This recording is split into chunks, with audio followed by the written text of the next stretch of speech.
कुंडलनी होती है शरीर के अंदर, चतुर्दल कमल जो नाभि के पास में होता है, उस सर्व की तरह कुंडली मार करके, लोग कहते हैं ना कुंडली आपने जगा ली है, कुंडली में वहां पर जो वो जीवात्मा जो होता है ना, सर्व की तरह कुंडली मार करके बैठा है। 4 दलों का वो कमल है। योगी लोग ध्यान करके, ध्यान धारणा प्रत्याहार योगा के द्वारा उस चतुर्दल से अष्टदल में लाते हैं। अष्टदल ये हृदय में होता है। और उसके बाद वहां से भी कुछ मंत्र होते हैं, रम फम बम हम सम, ऐसे इनके कुछ, जिससे कि कम प्रेशर होता है, धौकनी जैसे हवा जैसे जाती है उस ध्यान में, वो आत्मा ऊपर आती है। उसके बाद वो ललाट में 12 दल में, वो 12 दल से जो ना, वो यहाँ पर ध्यान एकत्रित करते हैं। ध्यान की मुद्रा होती है। जब आप बैठे ना सामने भगवान का ध्यान करने के लिए, तो आप सामने देखेंगे तो संसार की वस्तुएं दिखाई देंगी, लेकिन ध्यान कैसे करना है? अपनी नासिका के अग्रभाग को देखना शुरू कर दो आप।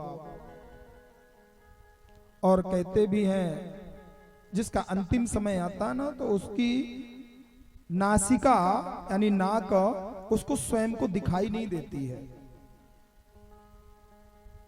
जब दोनों आंखों से देखोगे तो ये आगे का भाग दिखाई देगा, लेकिन जिसका समय नजदीक होता है तो वो आंख से नासिका दिखनी बंद हो जाती है।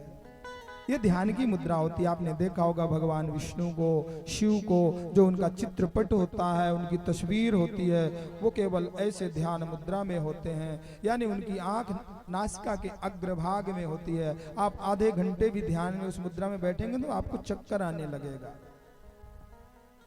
ये ध्यान की मुद्रा, उस ध्यान मुद्रा में। और फिर योगी लोग इस अष्टदल से, वो सहस्त्र दल का जो कमल होता है, जो यहाँ पर सिर में होता है, आप छोटे बच्चों को आपने देखा होगा, यहाँ पर छोटा सा गड्ढा होता है, बड़े में वो बंद हो जाता है, लेकिन बचपन में छोटे बच्चों को जब देखेंगे तो यहाँ पर एक छोटा सा, उसमें हाथ स्पर्श करोगे तो एकदम ऐसे होता है, वो एक ढक्कन है, वो द्वार है, वो वहां पर सहस्त्र दल कमल है।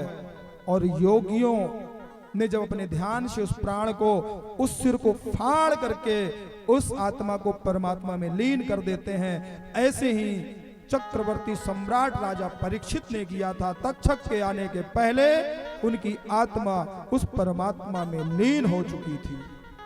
बोलना पड़ेगा राधे राधे।